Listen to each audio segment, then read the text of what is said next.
Boa tarde, meus irmãos, boa tarde a todos vocês. Nós estamos continuando com a nossa aula da Escola Bíblica, nesse tempo que não podemos estar juntos no mesmo lugar ou nas mesmas salas, mas esse momento é muito importante que toda a igreja participe desse momento, que você participe desse momento. É muito importante para que a gente possa continuar estudando a Palavra de Deus e vendo todo o nosso programa da Escola Bíblica. Então, uma boa tarde. Nossa aula de hoje é do dia 1º de novembro de 2020. Então, estamos começando mais um mês e já vamos terminar o ano, né? Daqui a mais 2 meses estaremos encerrando 2020. Então, vamos caminhar para que a gente possa ter, ao final do ano, pensado em tantas coisas e aprendido tantas coisas de Deus para a nossa vida. Não estamos aprendendo nada que não seja factível, que não possa ser aplicado à nossa vida. Tudo que aprendemos das Escrituras pode ser aplicado à nossa vida. Não estamos aprendendo nada que a gente vai viver no céu. Estamos aprendendo as coisas do céu que estamos vivendo na terra enquanto estamos aqui. Então vamos lá. Eu queria rapidamente relembrar com você o que a gente viu no domingo passado, no início do estudo 5. Então eu queria ver com você algumas coisas importantes. Primeiro, se você conseguiu ler capítulos 9 e 10 de Atos, porque o último prazo era essa semana. Então nós tivemos 2 semanas para ler Atos 9 e 10. Eu espero que todos vocês tenham lido esse texto, porque é o compromisso da semana, da nossa aula da semana. Então, é o nosso estudo de número 5 e o assunto é o poder da comunhão na adversidade. Esse é o nosso tema, né, que nós estamos estudando, o assunto dessas 2 aulas, dessas 2 semanas, o poder da comunhão na adversidade. Se você lembra, nós começamos vendo o que é comunhão. Então, será que comunhão é apenas amizade? Será que comunhão é apenas repartir coisas? Será que comunhão seria participar de eventos? Será que comunhão seria morar na mesma casa com alguém? Então é só para a gente relembrar isso. A gente viu que nós convivemos com modelos diferentes de relacionamento. Parece que relacionamento é uma coisa só, mas não é. Nós convivemos com modelos diferentes de relacionamento. E o primeiro modelo, você lembra, é o modelo que a gente chamou de modelo do mundo, modelo mundano, porque entrou na experiência humana depois da queda. Antes da queda, Adão e Eva tinham relacionamento perfeito. Mas depois da queda, então, começa a haver um desmoronamento, uma destruição, um adoecimento, desse relacionamento por causa do pecado. Então eu chamei esse modelo de modelo do mundo. E que modelo é esse? É o individualismo, que faz tanto mal, O individualismo faz um mal muito grande para os relacionamentos. Não dá para ter relacionamento quando uma das pessoas vive esse individualismo. Você lembra que a gente viu o que é individualismo? O individualismo, então, é uma corrente ideológica que dá ênfase a um estilo de vida egoísta, capaz de sugar tudo e todos em benefício apenas do seu próprio bem-estar. É uma atitude de quem vive exclusivamente para si. Você tem que lembrar e você tem que pensar na sua vida quando a gente lê isso aqui.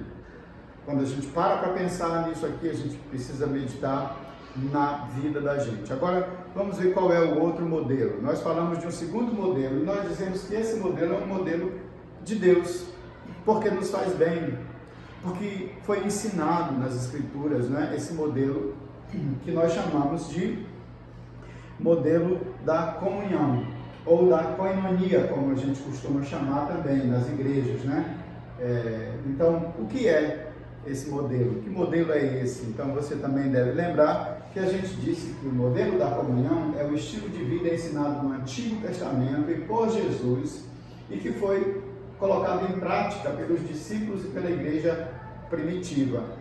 E ele indica uma vida em comunidade, partilhando a fé, o amor, a esperança, sentimentos, necessidades e tudo que possa beneficiar a vida do outro ou dos outros com os quais nós convivemos. Então, do mesmo jeito que precisamos pensar naquele modelo mundano, também precisamos pensar nesse modelo. Será que eu me encaixo aqui?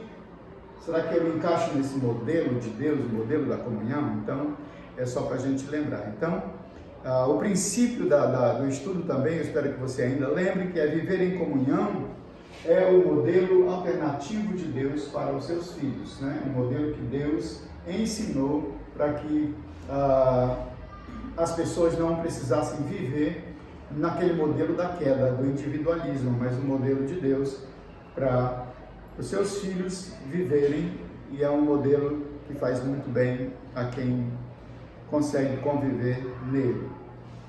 Bom, a gente viu também alguns modelos de relacionamentos que encontramos no Antigo Testamento só para encaixar, para ver se realmente a Bíblia ensina esse modelo de comunhão, ou se Deus disse cada um viva por si sozinho, seja solitário, dê seu jeito, não precisa conversar com ninguém, não precisa falar com ninguém, não precisa chegar perto de ninguém.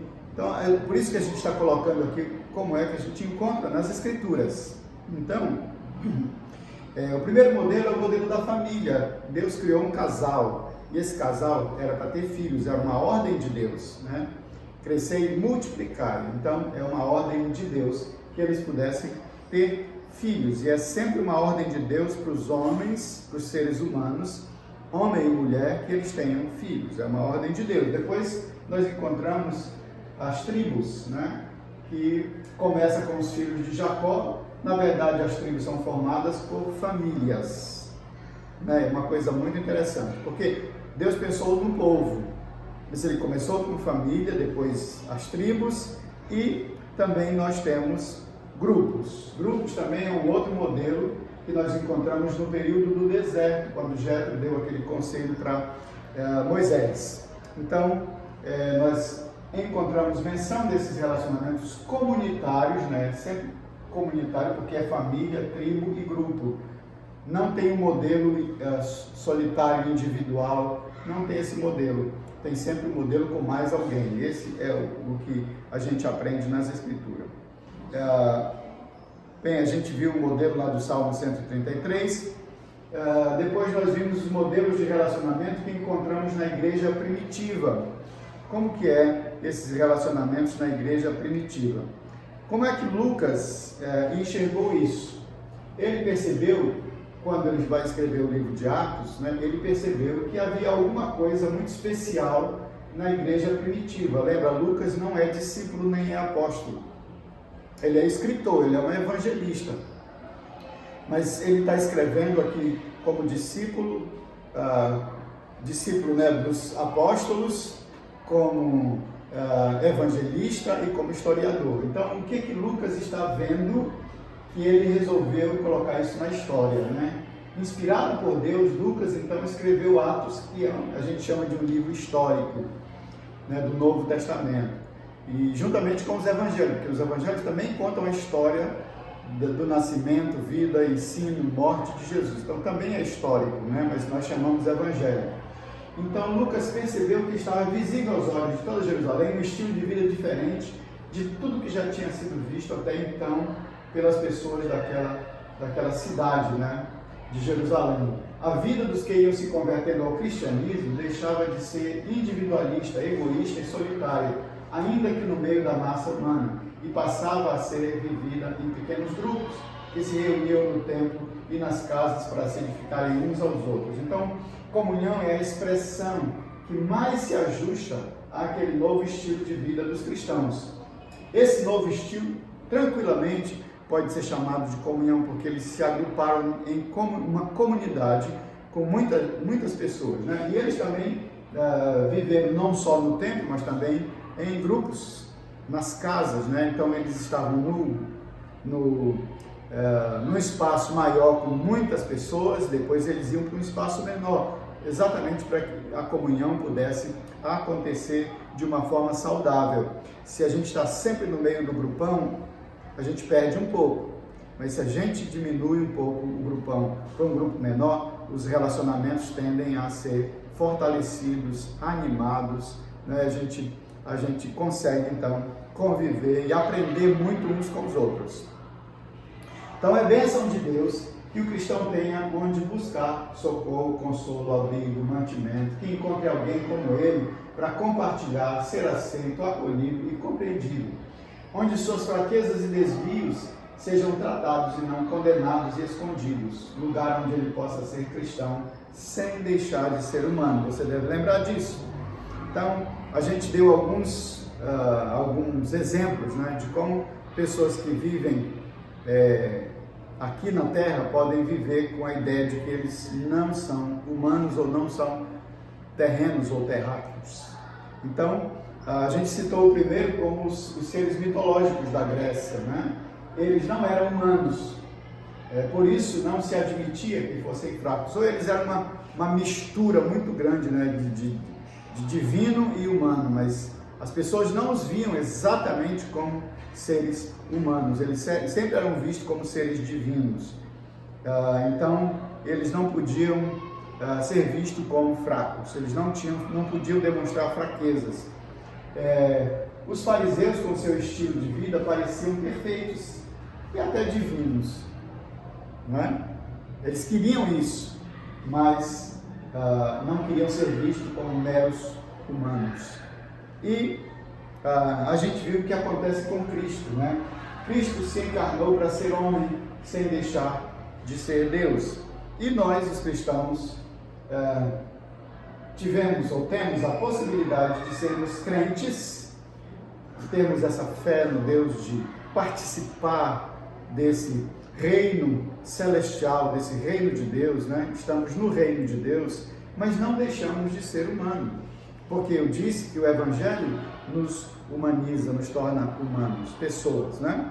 E a gente deixou então na aula passada essa interrogação aqui. Você deve lembrar, se você não estava na aula passada, no começo desse estudo da aula passada, então eu quero lembrar para você que estava e você que não estava vendo pela primeira vez essa questão. Que aspectos podemos considerar sobre a comunhão capaz de nos ensinar a respeito de um estilo de vida que deve ser visto nos relacionamentos dos cristãos?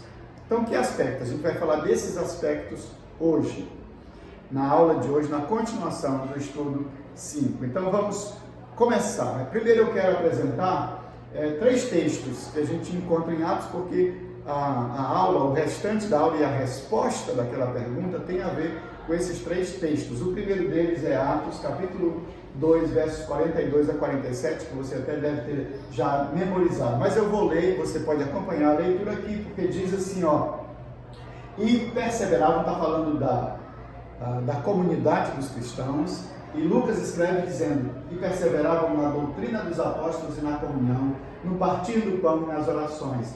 Em cada alma havia temor, e muitos prodígios e sinais eram feitos por intermédio dos apóstolos. Todos os que criam estavam juntos e tinham tudo em comum.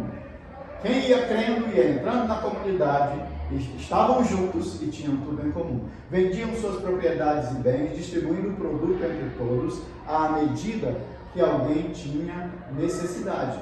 Diariamente perseveravam unânimes no templo, partiam pão de casa em casa e tomavam as suas refeições com alegria e singeleza de coração, louvando a Deus e contando com a simpatia de todo o povo. Enquanto tudo isso acontecia, acrescentava-lhes o Senhor dia a dia mais pessoas para entrarem nessa comunidade, participarem desse relacionamento de comunhão. Então esse é o primeiro texto, Atos 2, 42 a 47.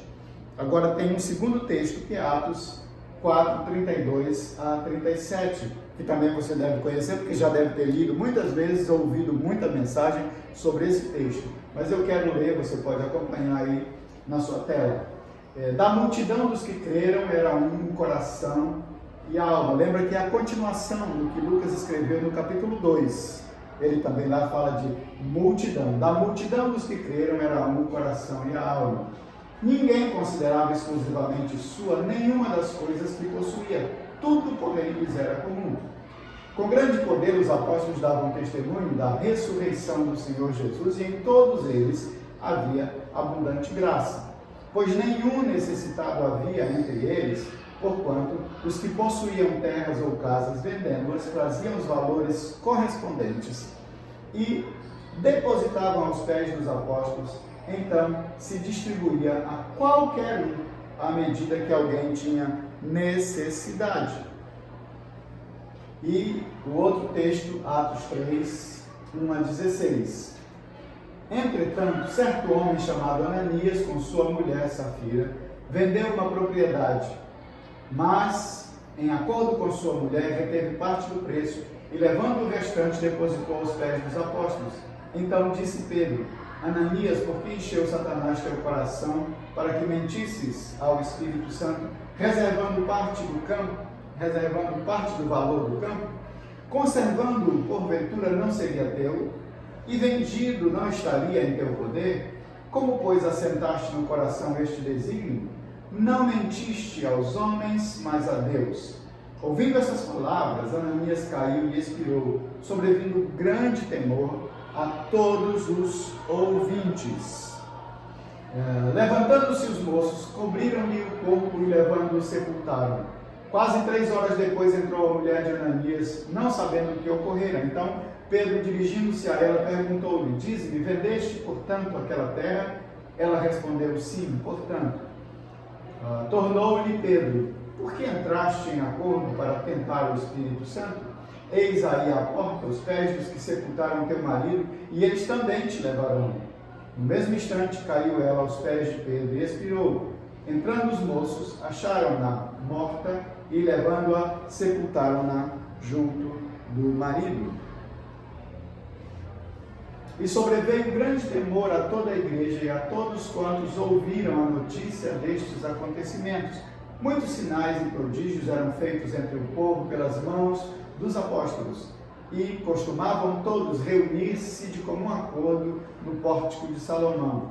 Mas dos restantes, ninguém ousava juntar-se a eles, ou seja, daqueles que não haviam experimentado a conversão, não se juntavam a eles. Porém, o povo lhes tributava grande admiração, e crescia mais e mais a multidão de crentes, tanto homens como mulheres agregados ao Senhor, a ponto de levarem os enfermos até pelas ruas e os colocarem sobre os leitos e macas, para que, ao passar Pedro, ao menos a sua sombra se projetasse em alguns deles. Então, o que a gente vai hoje trabalhar são algumas partes desses textos, mas eu queria ter lido para você poder pensar, começar a pensar sobre o que Lucas está escrevendo a respeito dessa comunidade de Atos e sobre a comunhão que havia entre os membros dessa comunidade.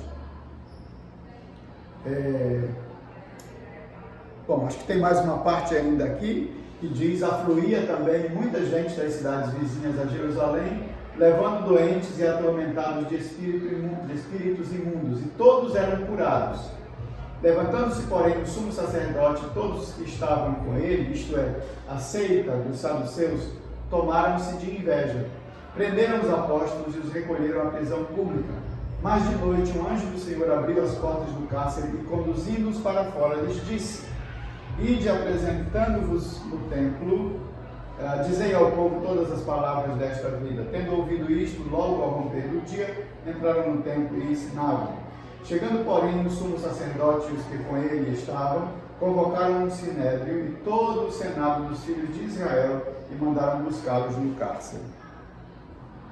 Então, vamos lá para aqueles aspectos que a gente pensou lá no início, né? Que aspectos a gente pode identificar, olhando nas Escrituras, que fazem parte da comunidade, devem fazer parte da comunidade do povo de Deus. Então, o primeiro aspecto é que o poder da comunhão reapresenta a fé como demonstração de relacionamento com Deus e com o próximo. Olha, isso é o primeiro aspecto. E é bom a gente entender muito bem essa questão, porque às vezes fazemos uma certa confusão, né, com muitas coisas. No desejo de querer realmente estar sempre na presença de Deus, podemos nos esquecer das pessoas. Então, o poder da comunhão representa a fé. Essa fé tem alguns aspectos. A fé como demonstração de relacionamento com Deus e com o próximo, porque é isso que a fé realmente faz. Então, vamos ver primeiramente no Antigo Testamento. No Antigo Testamento, o povo de Israel tornou-se passivo de acusação e repreensão de Deus. Por que razão? Porque será que em um determinado momento Israel tornou-se passivo de acusação e repreensão de Deus? A gente vai ver isso aqui. Então a gente pode fazer coisas boas com motivações erradas. Isto pode nos afastar de Deus, ainda que pareçam coisas que sejam feitas para Deus. Às vezes a gente está pensando, não, eu vou fazer isso para Deus, mas às vezes a motivação é errada. Eu estou fazendo isso porque eu quero receber alguma coisa de Deus, por exemplo, né? Não, eu vou dar ao dízimo, eu vou ofertar, porque Deus vai me abençoar com muito mais. Não, o dízimo não é para isso, embora tenha promessas, mas o dízimo não é para isso, é fidelidade, é gratidão por causa da fidelidade de Deus. Eu não dou o dízimo pensando no próximo mês, eu dou o dízimo pensando em todos os meses passados. Deve ser assim que você faz também. Então, dízimo, oferta, é gratidão a Deus, é pelo que Ele já fez. Não estou comprando a bênção do próximo mês, eu não estou comprando o alimento, a saúde, né? As coisas boas da família do próximo mês, não, é tudo que já passou, é tudo que Deus já fez. O que Ele vai fazer, ainda nós vamos receber como graça também de Deus. Nada é pago para Deus, nós não pagamos absolutamente nada para Deus, não tem promessa que a gente pague para Deus, né? Ou para querer ganhar alguma coisa de Deus, não, tudo é graça. Tudo está no âmbito da graça de Deus. Então, a gente pode fazer coisas boas com motivações erradas. Então, é bom que a gente lembre desse detalhe. Houve tempos em que o povo de Deus encontrava, olha, preste bem atenção a isso, ele encontrava na leitura da lei, é uma coisa boa, né? Ler as Escrituras é. Na realização dos sacrifícios lá no Antigo Testamento, isso era para os judeus, para os israelitas, isso era a melhor coisa possível. Era fazer os sacrifícios, apresentar o sacrifício. E na prática das orações e jejuns, eles também gostavam muito, né, de orar e de jejuar, e o pleno cumprimento da vida espiritual. Eles entendiam, né, que essa era a única maneira de agradar a Deus. Se eles fizessem isso, então estava tudo beleza, né? Não precisavam fazer mais nada. Eles só precisavam ler a lei, realizar os sacrifícios, praticar orações e jejuns. Isso para eles era o pleno cumprimento da vida espiritual, porque eles entendiam que essa era a única maneira de agradar a Deus.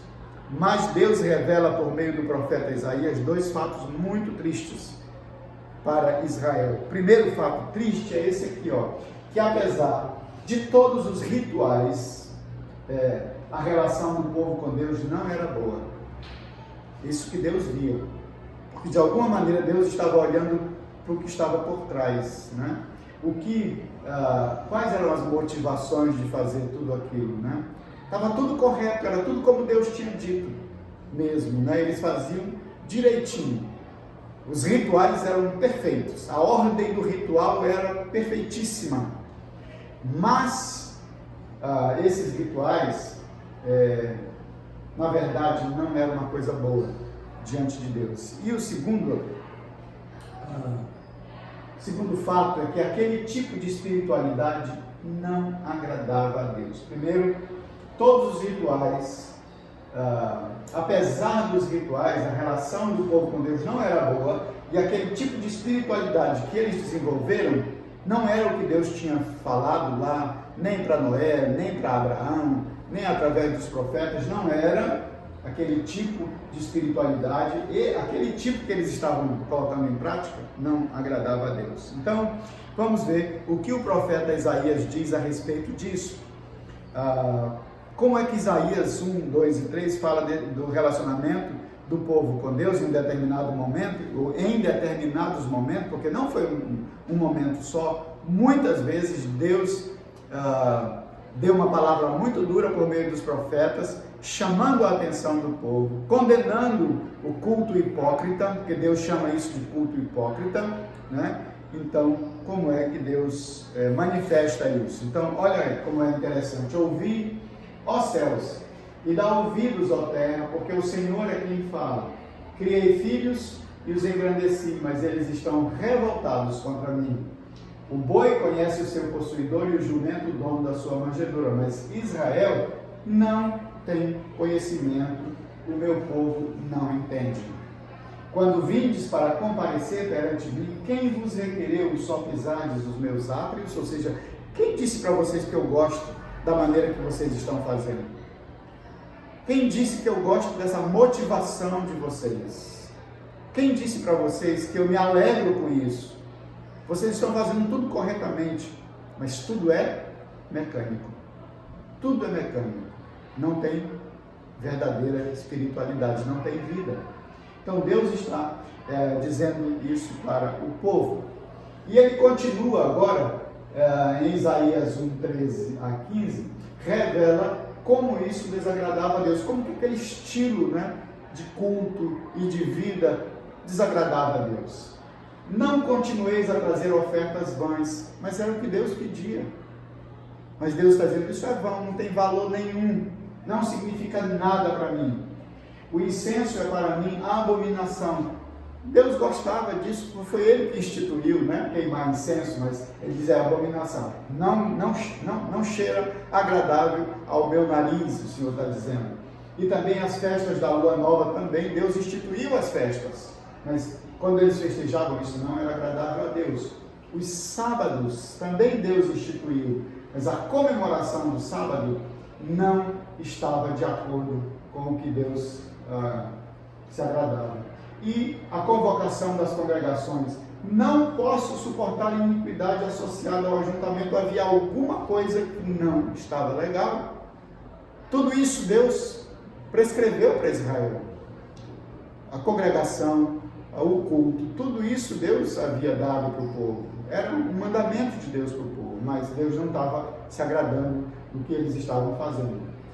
Verso 14 diz: as vossas festas da lua nova e as vossas solenidades, a minha alma as aborrece, já me são pesadas, estou cansado de as sofrer. Pelo que quando estendeis as mãos, escondo de vós os olhos, enquanto multiplicais as vossas orações, não as ouço, porque as vossas mãos estão cheias de sangue. Opa, começa a aparecer alguma coisa aqui que não está legal. Vamos para frente. Depois de comparar Israel a Sodoma e Gomorra, olha, aquela situação de Israel, Deus compara com Sodoma e Gomorra, cujos pecados eram gravíssimos. Os pecados de Sodoma e Gomorra eram gravíssimos. Deus destruiu essas cidades porque os pecados eram graves demais o que eles estavam fazendo. Mas o próprio Deus chama Israel de Sodoma e Gomorra. O próprio Deus anuncia ao povo que o exercício da fé na vida espiritual deles, além de ter um sentido vertical, também precisa ter um sentido horizontal. Esses dois sentidos da fé. Eles estavam fazendo só um, achando que estavam fazendo tudo. Só que aqui o negócio estava feio.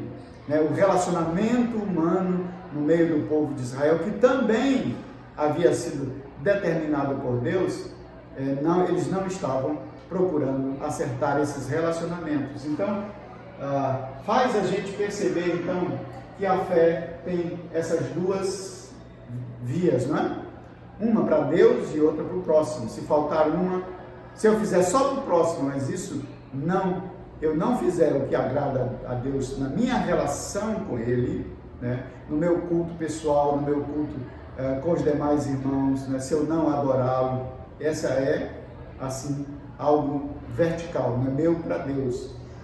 Também isso desagrada a Deus. Isaías 1, 16 e 17, Deus novamente chama a atenção para o que agrada a Ele.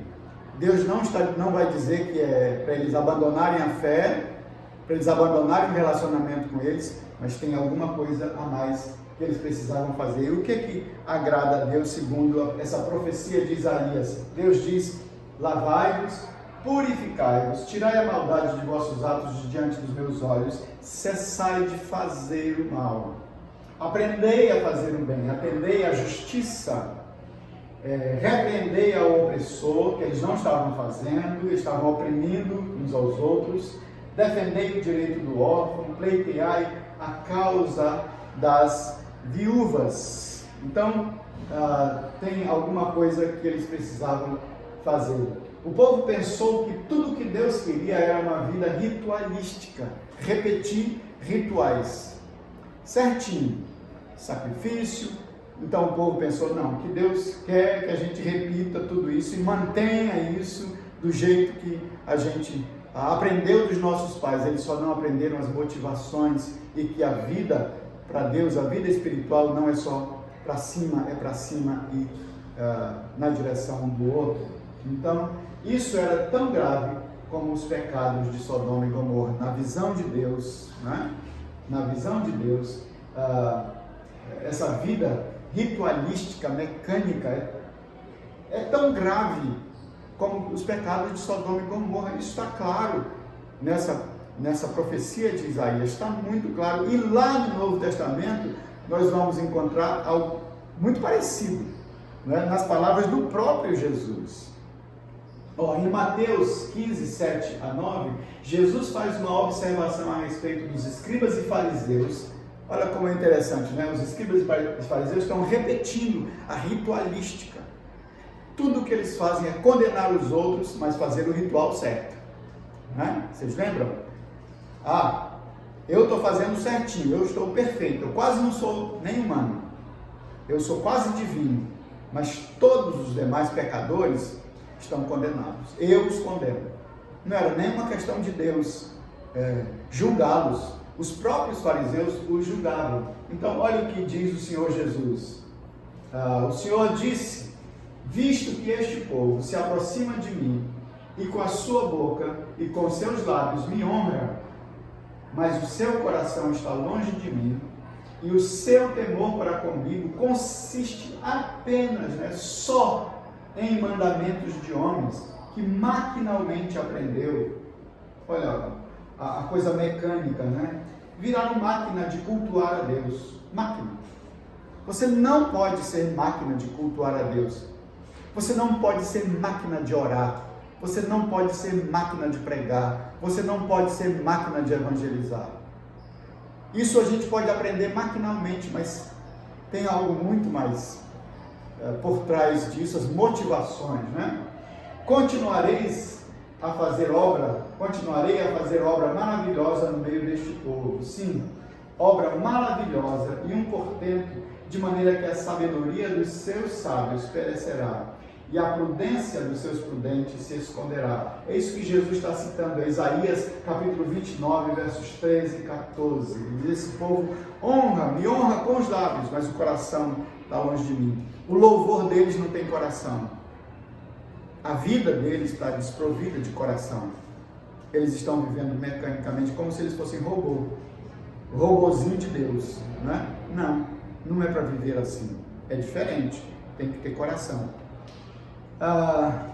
Também podemos ver o mesmo ensino em Isaías 58, 4 a 10. Olha, outra coisa muito interessante que a gente encontra.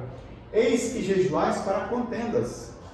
Mas o jejum estava sendo feito quase que diariamente, eles quase morriam de fome. Para rixas e contendas e para ferirdes com punho iníquo, jejuando assim como hoje, não se fará ouvir a vossa voz no alto. Sabe como é que era isso? Senhor, olha só, eu estou jejuando, mas aquela pessoa que também faz parte, meu vizinho não quer saber de jejuar, né? Não quer saber, então eu estou ferindo o outro com o punho, dizendo que ele está condenado porque ele não é como eu, porque ele não faz as mesmas coisas que eu faço. Então, a gente precisa prestar atenção no que Deus diz. Seria isto o jejum que escolhi, que o homem um dia aflige a sua alma, incline a sua cabeça como um junco e estenda debaixo de si pano de saco e cinza? Deus está fazendo uma pergunta para o povo. Será que é isso mesmo? Vocês estão entendendo que foi isso que eu pedi para vocês? Chamarias tu a isto jejum e dia aceitável ao Senhor?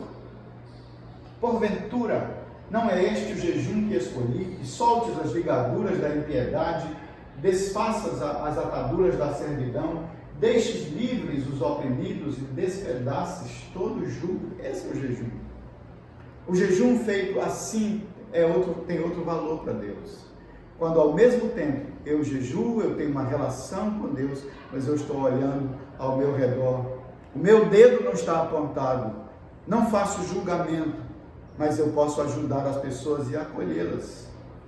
Isso que que desagradava a Deus é que Israel não estava vivendo isso, embora todos os rituais estivessem lá. Porventura não é também que repartas o teu pão com o faminto e recolhas em casa os pobres desabrigados, e se vires o nu, o cubras e não te escondas do teu semelhante? Deus diz, então, se fizer isso, romperá a tua luz como a alva, a tua cura brotará sem detença, a tua justiça irá diante de ti, e a glória do Senhor será a tua retaguarda. Então clamarás, e o Senhor te responderá. Gritarás por socorro, e Ele dirá, eis-me aqui. Se tirares do meio de ti o jugo, o dedo que ameaça, o falar injurioso, se abrires a tua alma ao faminto, e fartares a alma aflita, então a tua luz nascerá nas trevas, e a tua escuridão será como meio-dia. Eu estou me lembrando, irmãos, quantas vezes a gente tem passado na rua e visto pessoas, venezuelanos com crianças, bebês. Tudo que a gente faz é dizer, como é que pode trazer um bebê para o sol quente? Mas eles não têm para onde ir.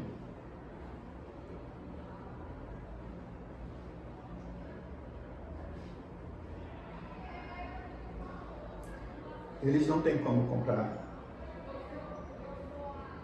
alimento para os seus filhos. Qual é o testemunho da igreja primitiva? Olha só como é tão interessante o ensinamento de Jesus para os discípulos, e os discípulos, os apóstolos, ensinaram à igreja. O que se diz dos cristãos em Atos 2, 42 a 44 nos deixa perplexos mesmo. Porque além de perseverarem na doutrina, na comunhão, no partir do pão e nas orações, eles demonstravam temor, realizavam sinais e prodígios, se mantinham juntos e supriam as necessidades uns dos outros. Então não era uma vida apenas olhando para o céu, era uma vida dedicada a Deus, com a doutrina, com o culto, com tudo que era para fazer mesmo, mas também era uma vida dedicada aos outros, às pessoas. A fé que é demonstrada pelos cristãos não é uma fé subjetiva, apenas contemplativa. Eu estou aqui, né? É quase como se fosse uma meditação transcendental, né? Que a gente vê tanto aí nos orientais, né? É quase como aquilo. Não, esse momento eu me desligo de tudo e de todos. Se passar alguém precisando de mim, eu não vou atender, porque agora é Deus. Agora só Deus. Ninguém mais. Eu não vejo mais ninguém. Então, nós devemos orar de olhos abertos. Essa é uma coisa interessante, né? Nós precisamos muitas vezes orar de olhos abertos. Nós aprendemos, talvez até com os fariseus do passado, né? Orar de olhos fechados. Eu sei que a gente fecha os olhos para não se deixar perturbar na nossa oração, mas nós precisamos orar em todo o tempo, e em todo o tempo orar de olhos abertos, porque só de olho aberto a gente vai ver as necessidades de quem está perto da gente. Então, a fé que é demonstrada pelos cristãos não é uma fé subjetiva, apenas contemplativa, disfarçada e covarde. Pelo contrário, eles trazem ao olhar de todos uma fé que demonstra comunhão com Deus vivo e comunhão com o próximo. Eu preciso correr porque o tempo vai e tem muita coisa ainda que a gente precisa pensar. Um segundo aspecto é o poder da comunhão muda as prioridades da vida. A gente viu como o poder da comunhão ele é demonstrado nessa fé que tem esses dois lados, né? Uma direção para Deus, uma direção para o próximo, amar a Deus e amar o próximo. Isso é tão claro nas Escrituras. E agora o poder da comunhão muda as prioridades da vida. Viver em comunidade, sem dúvida, é um grande desafio, né? A gente sabe disso. Orar de olho aberto é um grande desafio, porque a gente vai ver necessitados. A gente vai perceber a vida, a gente vai perceber o que está perto de nós. É um desafio porque exige mudança de princípios e valores, tais como esses que eu vou mostrar para vocês. Primeiro, ser um com os demais e não ser mais um na multidão. Essa é a diferença, né? Eu não sou mais um no meio da igreja, estou perdido no meio da igreja, sou mais um. Eu não sou visto e também não vejo ninguém. Tem gente que só reclama, ninguém me vê. Não vou mais naquela igreja porque ninguém fala comigo. Tá bom, e você fala com alguém? E você se aproxima de alguém? Né? Fica lá sentadinho no seu lugar só esperando que as pessoas vão lá falar com você, como se você fosse um reizinho? Não. Querido, você faz parte da comunidade, você não é na multidão, você não é mais um na multidão. Não. É ser um com os demais. Você é um com os demais, você é um na igreja com os demais e não apenas mais um no meio da igreja. Então, não reclame. Se ninguém fala com você, se ninguém liga para você, ligue para os outros. Se você ligar para os outros também, você vai receber de volta. Então, precisamos parar com esse lenga-lenga, né, de que ninguém me ama, ninguém me quer, eu sou assim mesmo, sou coitadinho. Não, você não é coitadinho, você não é mais um na multidão, você é um na multidão, você é alguém na multidão que Deus quer usar na vida de todos os demais. Então, seja usado por Deus e não fique querendo que Deus use todos os outros para você, para o seu prazer, para a sua alegria. Não, você se alegra quando você participa com os demais. Então, ser um com os demais e não ser mais um na multidão. Diz lá o texto, da multidão dos que creram era um coração e alma. Que coisa linda, né? Era uma multidão, mas eles estavam tão juntos, tão unidos, havia tanta comunhão entre eles, que essa é a visão que Lucas tem, é como se fosse só um coração e a alma, de tão próximos, de tão preocupados uns com os outros, de tanta mão estendida para abençoar os outros. Ninguém ficava esperando, não, olha, eu sou aqui pobrezinho e tal, eu não tenho nada. Não, Deus tem me dado tantas coisas boas e eu quero repartir com os meus irmãos. Né? Então pense nisso, da multidão dos que creram, era um o coração e a alma. Eles eram muitos, mas havia poder que os aproximava, havia um poder que os aproximava e os mantinha juntos. É muito fácil ficar perdido e isolado no meio da multidão. Mas naqueles dias, aquela comunidade atraiu a atenção de todos porque conseguia ter unidade, mesmo considerando todas as diferenças. Deus não chamou a gente para a gente ser igual. Não.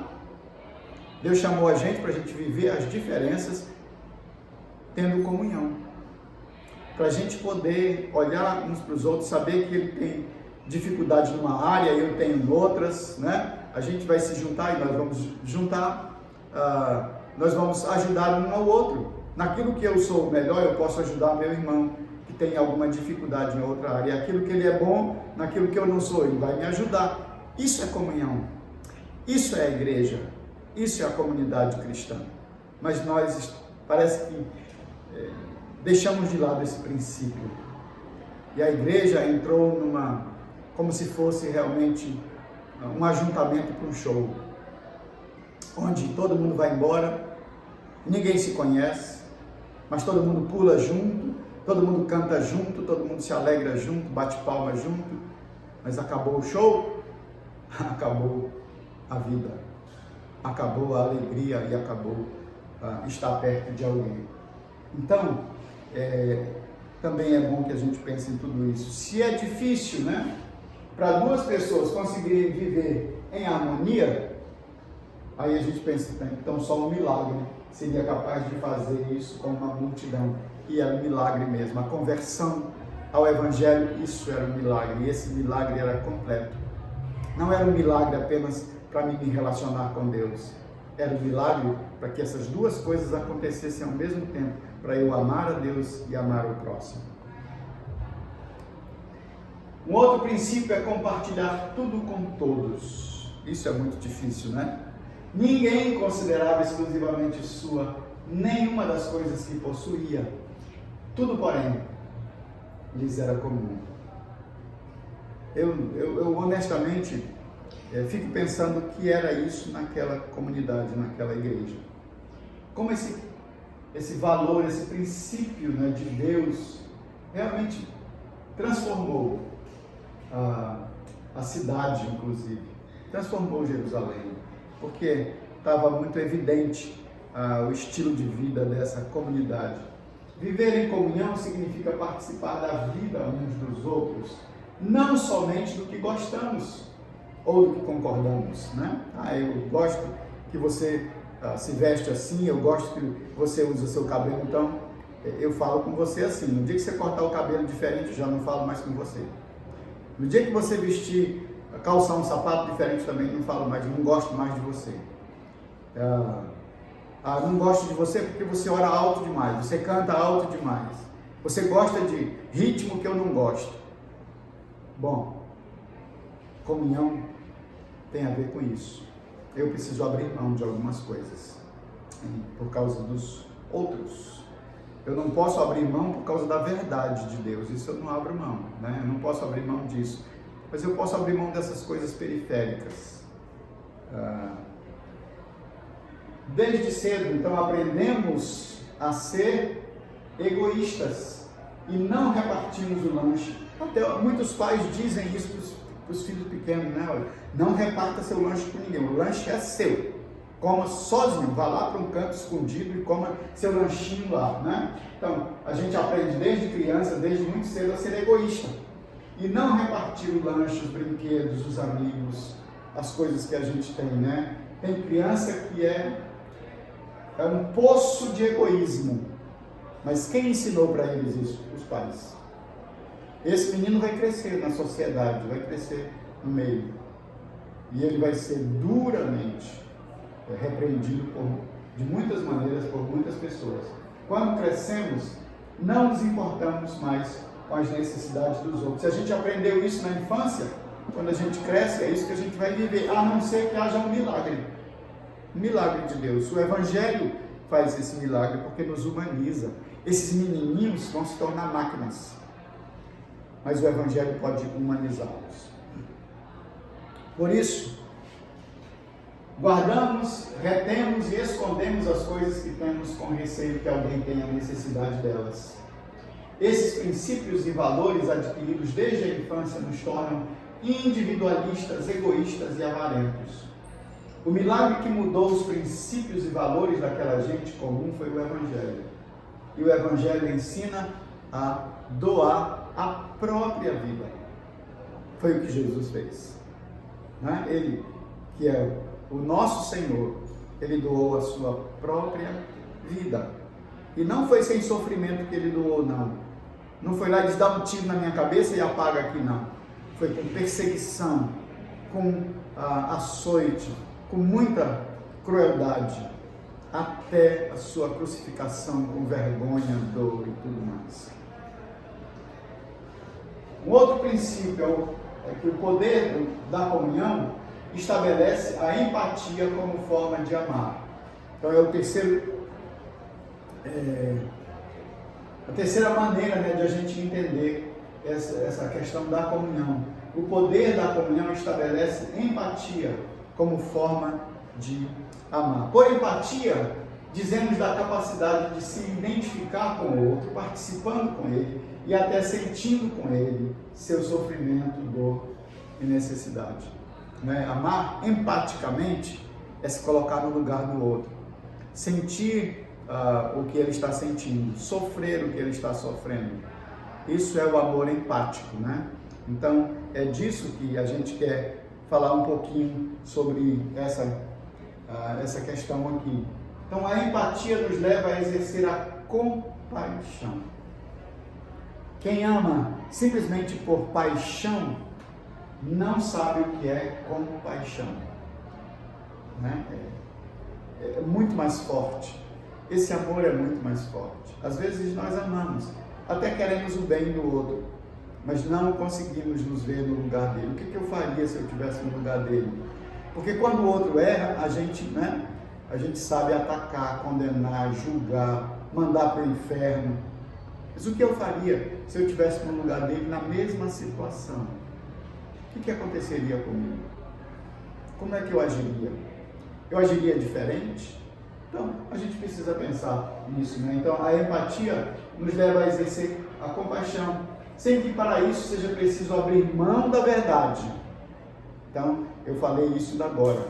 Eu não preciso abrir mão da verdade de Deus, né? Não. Eu não preciso abrir mão da verdade de Deus para amar alguém, para ter comunhão com alguém. Eu não preciso abrir mão da verdade. Eu tenho comunhão, mas a verdade está lá claramente. Nos meus atos, nas minhas atitudes, nas minhas palavras, né? Não precisa abrir mão da verdade ou quebrar algum princípio espiritual. Não tem essa questão, não. Eu vou trocar o princípio espiritual pela minha amizade. Infelizmente, tem muita gente fazendo isso, trocando esses valores de Deus e esses princípios espirituais para não perder a amizade. Não. Eu posso manter a amizade, mas isso fica claro quais são os meus princípios e valores. A verdade vai estar lá. O ensino de Jesus demonstra muito bem essa questão, né, do amor empático, da compaixão. É lindo ver esse texto aqui. João capítulo 15, verso 13, ele diz: ninguém tem maior amor do que este, de dar a alguém a própria vida em favor dos seus amigos. Isso vai acontecer com ele mesmo, né?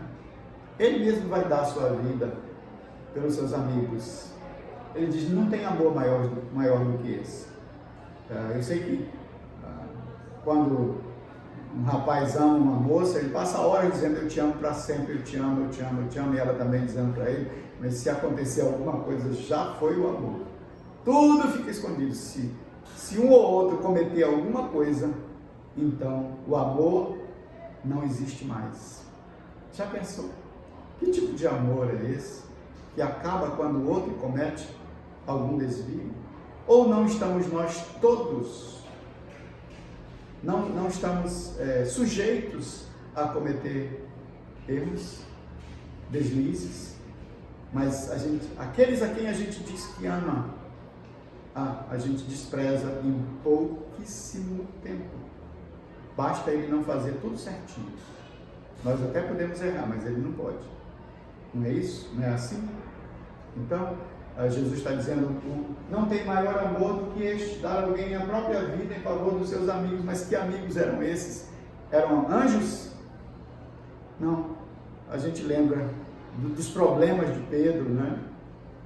A gente lembra de que todos os apóstolos cometeram falhas. A gente lembra disso. Eles eram humanos.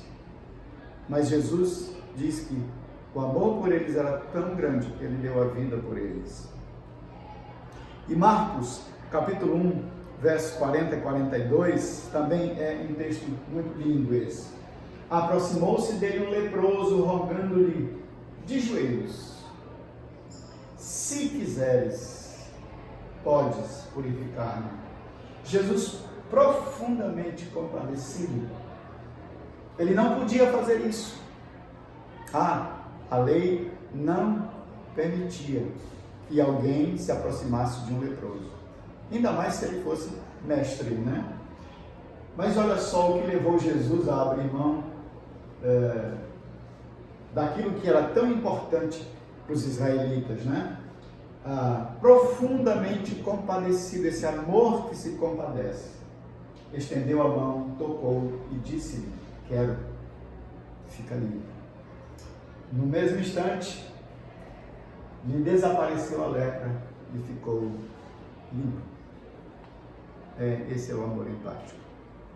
João 13, 34 e 35 diz: novo mandamento vos dou, que vos ameis uns aos outros, assim como eu vos amei. E também vos ameis uns aos outros. Nisto conhecerão todos que sois meus discípulos, se tiverdes amor uns aos outros. Que coisa maravilhosa, né? Que coisa que bate na gente, né?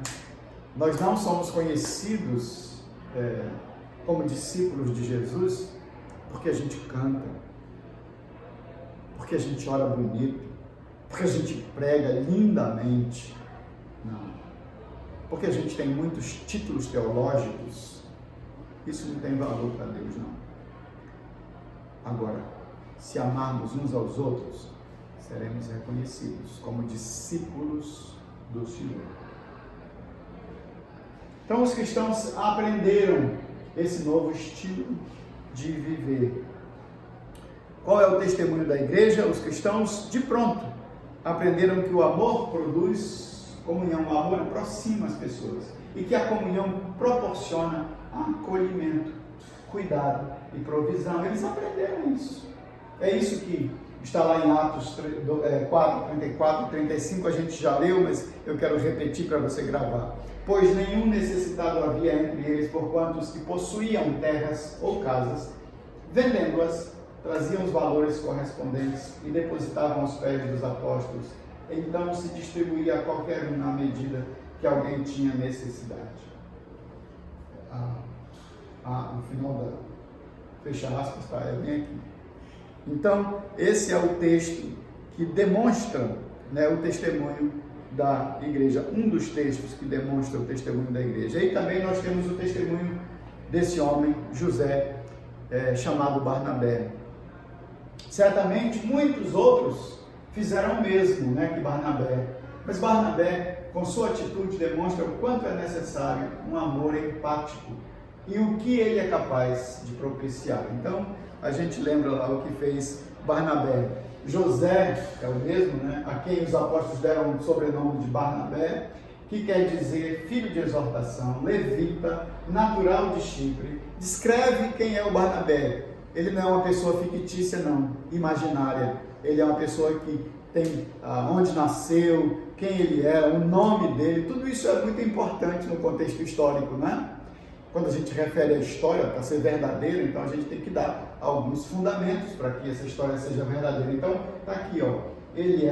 O nome dele era José, mas os apóstolos deram o sobrenome de Barnabé, então ele devia ser conhecido na comunidade, que significa filho de exortação. Ele era levita, ele era natural de Chipre. Como tivesse um campo, vendendo, trouxe o preço e o depositou aos pés dos apóstolos.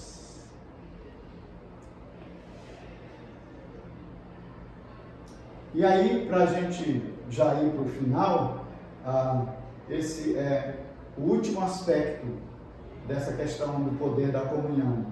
Que o poder da comunhão faz brotar simpatia no coração do povo. Isso também está registrado por Lucas. O povo de fora está atento a tudo o que acontece na comunidade dos cristãos. O que deveria produzir neles ódio, né, nesse pessoal que está fora, na cidade, e aversão a eles, porque era um estilo de vida tão diferente do deles e que confrontava o estilo deles, na verdade produziu simpatia e admiração. Atos 2, 46 a 47 diz: diariamente perseveravam unânimes no templo, partiam o pão de casa em casa e tomavam as suas refeições com alegria e singeleza de coração, louvando a Deus e contando com a simpatia de todo o povo. Enquanto isso, acrescentava-lhes o Senhor dia a dia os que iam sendo salvos. Contava com a simpatia de todo o povo. Então, despertou simpatia do povo por eles. É claro, vai haver perseguição lá na frente, porque o imperador romano faz isso, né? E também os fariseus, os próprios sacerdotes faziam o povo se revoltar contra os cristãos. Mas sem sem que os líderes, né, do povo incitassem o povo contra eles para persegui-los e matá-los, o povo tinha por eles simpatia e admiração. E Atos 5,13 diz assim: mas dos restantes ninguém ousava juntar-se a eles, porém o povo, está falando talvez dos fariseus, dos sacerdotes, né? Não queriam se juntar a eles, mas o povo lhes tributava grande admiração. Então, diante de tudo isso que a gente mencionou no restante da aula de hoje, eu queria encerrar refletindo com você sobre algumas questões que eu julgo ser importante para fazer o fechamento aqui desse estudo, que é o poder da comunhão na adversidade. Vivemos dias de adversidade. Será que a gente está podendo ser parecido com a igreja primitiva? Vamos ver algumas questões. A primeira delas é: nossa fé demonstra relacionamento com Deus e com o próximo? Minha fé, sua fé, demonstra relacionamento com Deus e com as pessoas? Segundo, nas prioridades da nossa vida, consta desenvolver e fortalecer nossa comunhão com aqueles que convivem conosco? Consta isso? Nós nos esforçamos por isso? Ou ficamos só esperando que os outros se manifestem para nós? Se for assim, eu queria dizer para você: saia disso, deixe desse estilo de vida, saia do seu lugar, procure as pessoas, converse com elas. Então mude de prioridade, né? Se a sua prioridade é você mesmo, isso é um estilo individualista de ser. A prioridade não pode ser simplesmente meu bem-estar, minha barriga cheia, né? Não, eu preciso também, como filho de Deus, olhar os demais que estão à minha volta. Terceiro, com que tipo de amor amamos uns aos outros? Amamos com um amor empático ou amamos somente com um amor simpático? O povo tinha só simpatia, mas não tinha amor pelos cristãos, não. Quando eles foram incitados pelo imperador ou pelos líderes religiosos, eles perseguiram os cristãos, eram apenas simpatia. Não, eu preciso amar as pessoas com amor empático, me colocando no lugar delas. Quarto, de que maneira somos vistos pelos de fora? Como é que as pessoas nos veem? Aquilo é um grupinho, né? Aquilo ali é um gueto, né? Lá só entra quem for assim, só entra quem tiver carro, né? A igreja dos ricos. Será que é assim que nos enxergam? Então, para a gente pensar, para a gente orar, para a gente verificar quais são as motivações da nossa vida em nossa aproximação com o Senhor. Vamos orar? Eu espero que você tenha guardado algumas dessas lições no coração e que isso possa mudar sua vida, na sua família, na sua convivência com seus parentes, na sua convivência também onde você trabalha e na convivência onde você cultua aqui na igreja. Vamos orar? Senhor, obrigado por tua palavra. Senhor, nosso coração precisa ser invadido mesmo por um milagre que só o Evangelho, no poder do Espírito Santo, é capaz de fazer. Queremos, Senhor, abrir nosso coração para que o Senhor mesmo opere o milagre que tanto é necessário para a igreja nesses dias. Senhor, somos uma comunidade pequena, não somos uma comunidade grande. Nos dê a alegria de poder vivenciar aqui o poder da comunhão, para que os de fora sejam atraídos e para que possamos, com o Evangelho, que é poder de Deus que salva, alcançar aqueles que o Senhor mesmo tem escolhido antes da fundação do mundo. Assim, Senhor, usa as nossas vidas na vida de muitas pessoas. Abençoa cada um dos meus irmãos, daqueles que estão participando, aqueles que não estão, que a tua boa mão continue conosco. Deus, nos abençoe no restante desse dia, em nome de Jesus. Amém. Amém, queridos. Deus abençoe. A gente já vai se preparar daqui mais algumas horas, a gente vai estar juntos no culto. Hoje tem a celebração da ceia do Senhor, você não pode esquecer. Então vamos estar juntos com alegria, celebrando ao Senhor a nova aliança feita com o sangue de Jesus. Deus abençoe. Um abraço, queridos.